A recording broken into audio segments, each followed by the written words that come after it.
Ayan, okay na. Salita na kayo.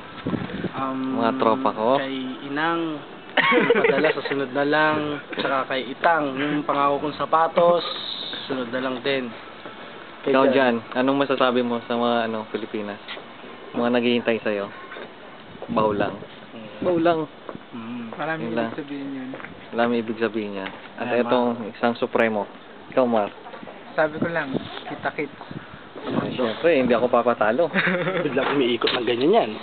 Umikot yan, Dadaanan ganito. pa si Dave. Ganyan bigla. Dahan-dahan yan eh. Sak. Ay, naku, ang hirap talaga ng buhay. Kaya Sakto dyan, pagkakadali. masyado kayong mag-alala. Okay lang kami dito. Okay. Basta, nahiya ako eh. Basta kayo dyan, love na love ko kayo. Ayun. Basta, Okay. gusto na kayo. Okay. Okay lang. Basta yan, okay lang. Hinihintay pa namin yung tren, wala pa eh. Medyo malamig lang ngayon. Pero okay lang. Okay lang na ako, man. Alam na ng televiewers. Ayun. Ayun. Mar, ikaw naman.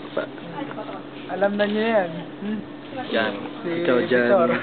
Hintayin nyo na lang yung album ko, lalabas na by March. Okay na sana siya, konting kanta na lang, mga 3 na lang. Ayun. Ikaw, Dave.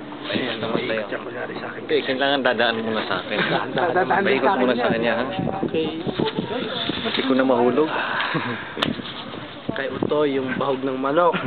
Tandaan mo lagi. Babad mo yung conditioner, ha? Ay, dyan ulit. Si Ninyo, mag-message ako kay Ninyo. Message Bigla ko dito ulit. Ganyan, pa ganyan. Ninyo, ikaw yung mga pamangking ko, mabandayan mo lagi. Saka huwag ka na magkakain ng kaning totong. Okay lang yan. Basta kami okay lang. Binabaklas yung kanin, ano. Bawi na rin kami. Love you sa mahal ko. Miss you na, baby. Okay. Ingat kayo. Ano to, cut? Cut.